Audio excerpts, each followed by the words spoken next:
What's up everybody out there? This is Tim from Team Yugioh Proxy. Today I want to talk about the Rogue tier.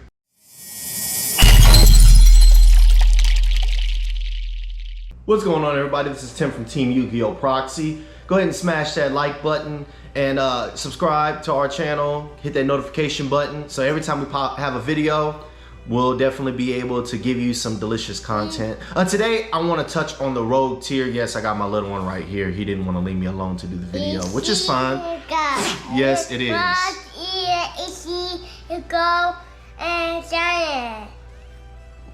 Exactly. Well, anywho, we want to talk about the Rogue tier today. I think this is a very important stage of Yu-Gi-Oh! Right now, everything's still up in the air. They're about to start local physical tournaments where it's sponsored by OTS sometime this week, actually. And I think that we have a diverse amount of tiered decks going on right now. And it's really hard to gauge what's Rogue and what's not because basically everything's Rogue. We really don't know what's going on yet. I think right now... Are you just making up words to say to interrupt? Okay, Bucks. Let's hold on for a second, all right? Okay. Go ahead in the living room. Go to the bedroom. Go play the game. See how long that lasts. Anywho, Rogue tier discussion. First off, I want to talk about probably the best deck that's going to be Rogue. And for me, this is just my opinions, of course, Guru Control. I think that Guru Control is a deck that can be extremely good in this meta. It's really good control-based deck, especially in a tier right now, in a meta right now, where we don't have a lot of really fast decks to pop off. I mean, really the only fast deck that can pop off, like talking about, is Adignisters. And at the same time, they're a very hard deck to turn one. They're a really good turn two deck.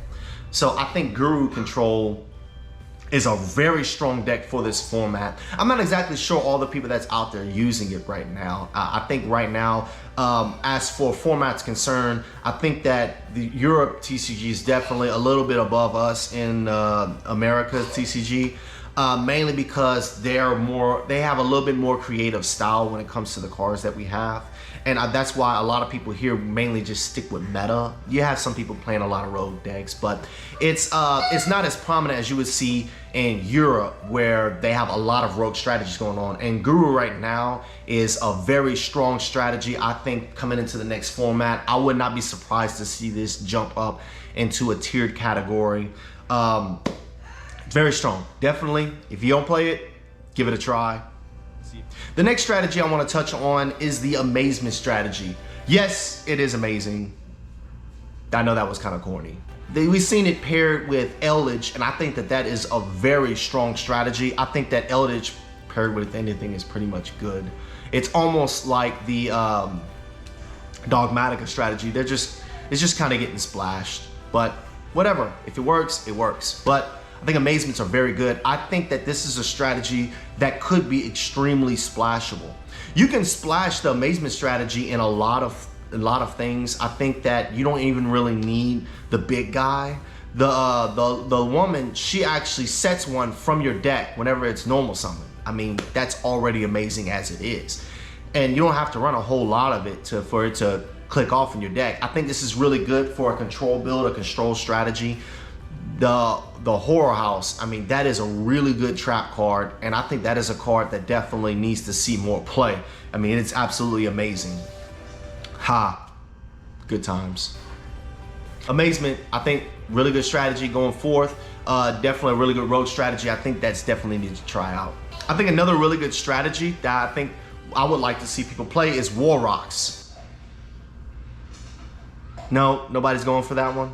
Okay, well, if you want to see War Rock's really good deck list, definitely check out my War Rock deck list. I think it's really good. I'm actually going to be running that just to see a few heads blow up whenever I hit them with War Rocks. It's going to be hilarious. But the next strategy I think is good is Spriggans. I know that that may seem a little bit odd. You don't see a lot of Spriggans decks going around right now. And I think that it is quietly a deck that you're gonna see pop up every now and then. A lot of people are buying into the strategy, but don't exactly know how to specifically run it. I have mine that I've been using, but I don't feel like it's good enough for me to post online. That's the only reason why I haven't posted it yet. I'm still working out the kinks with it, but it is a really, really good deck. It allows you to blow up your opponent's field very easily. It allows you to get a Zeus on the field with a lot of attachments. I mean, you could put a Zeus on the field with 5 materials very easily. I think that this is a very underlooked deck, mainly because of the cheapness of it. It's very inexpensive, which is why I think a lot of people are buying into this right now. I think that it's going to be very good going forth. And I think Spriggans is a really strong strategy. It's very good at breaking boards. It's very good at controlling the field. It doesn't really have that punch yet. I think that it needs. Zeus is a good punch, but it's more of a disruptor. It's not something to really put out there on the first field, I'm going to OTK you. And I think that there is potential with this deck, and that's why I see a lot of people buying it and buying into it, especially because, like I said, it's cheap. But that's a real good strategy going forth, and maybe I'll get it to where I would like it to be, to where I can give y'all something to base off of for this deck list. But till then, we're gonna hold on to hope. Spriggans, I think it's a really good strategy. The last strategies I'm gonna talk about are the U-Link decks. That is Sun Volans, and that is also the Cybers deck. I think that both of these decks are really good decks. They can U-board you, yes, but they can do other things. I mean, while they do have access to U-boarding, I think that with Cybers, it allows you to put heavy hitters on the field to be able to OTK your opponent very easily. And as for Sun Volan, it allows you to control and disrupt your opponent's strategies. They both have very different aspects on what they do. At the same time, they can U-board you, which is, of course, a very strong strategy that not a lot of decks do. These two decks have their shortcomings. I think with Sun Volans, the big shortcoming with that is that it uses so many cards in your extra deck that you can end up messing up yourself for the future where the game's concerned, unless you have a way of putting these cards back into your extra deck. You will run out quick. Half your deck can be gone and almost your entire extra deck in the first turn. That's how explosive this deck is. But that comes with drawbacks, meaning that later on in the game, if they disrupt your board and you have nothing, you will have literally nothing. Because the monsters themselves can't really compete against an opponent's deck. You need the extra deck to follow back to that.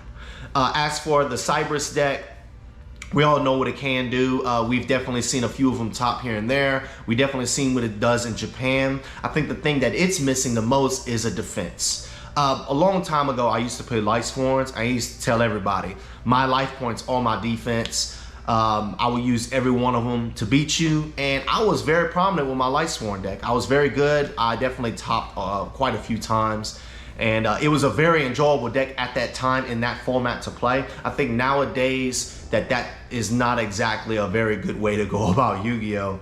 I think that the game is very control-y, more so back then was more OTK. You could have the control builds, but they did not outlast the OTK builds. They were very explosive decks that came at you real hard. In today's Yu-Gi-Oh, the decks aren't as fast as that. They can pop off if you allow them to, but I don't think that they're as explosive. I think that you have to control the board more so now than ever. And if you are low in the life points with no defense, I don't know exactly how you can maintain. I think that's a really good reason why we don't see a lot of these Cybers decks. They can't really pull out negate boards very well because you're locked into Cybers. There really isn't good Cybers negation boards. But I think that is exactly what this deck missing. But like I said, this is the rogue tier. And for us, we love to try and put our herbs and spices in these gumbos and see how they taste and come work out. But I think that these are good strategies to try to implement yourself to work on. But I think we'll see these pop up every now and then, especially with Sun Volan getting new support and Cybers is always getting something somewhere down the line. Well, I think that is all I got to share with y'all for today. Like I said, like, share, subscribe. Definitely check us out. And we will be posting more videos soon. Hopefully, I'll be able to put videos up a little bit more consistently than I have lately. I've had to get the bills paid. So, things happen. Well, thank y'all for tuning in. And definitely catch us on the next one.